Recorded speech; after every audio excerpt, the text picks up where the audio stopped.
હનુમાન બજારમાં આવેલ લક્ષ્મીનારાયણ મંદિરમાં મોટી સંખ્યામાં ઉપસ્થિત રહી ઉજવણી કરવામાં આવી। દાહોદની મારવાડી સમાજની મહિલાઓએ ગણગોર પર્વ નિમિત્તે દાહોદના હનુમાન બજારમાં આવેલી લક્ષ્મીનારાયણ મંદિરમાં મોટી સંખ્યામાં ઉપસ્થિત રહી ગણગોર પર્વની ઉજવણી કરી। દાહોદમાં હોળી પર્વ બાદ મારવાડી સમાજની મહિલાઓ દ્વારા ગણગોર પર્વની ઉજવણી કરવામાં આવતી હોય છે, જેમાં મારવાડી સમાજની મહિલાઓ 16 દિવસ સુધી શિવ પાર્વતી માતાની પૂજા કરતી હોય છે, જે પોતાના પતિની લાંબી આયુષ્ય માટે અને કુંવારી છોકરીઓને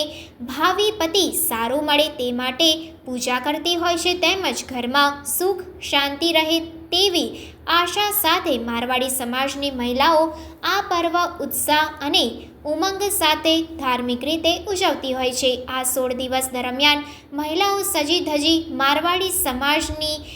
એક જૂથ થઈ રમતગમત નાચગાન કરી ગણગોર પર્વની ઉજવણી કરતી હોય છે, જેમાં દાહોદના ગોવિંદનગર વિસ્તારમાં સ્થિત બગીચામાં મારવાડી સમાજની મહિલાઓ સજી ધજી રમતગમત કરી ગીતો ગાઈ નૃત્ય કરી ગણગોર પર્વની ઉજવણી કરી હતી, જેમાં મોટી સંખ્યામાં મારવાડી સમાજની મહિલાઓ ઉપસ્થિત રહી હતી।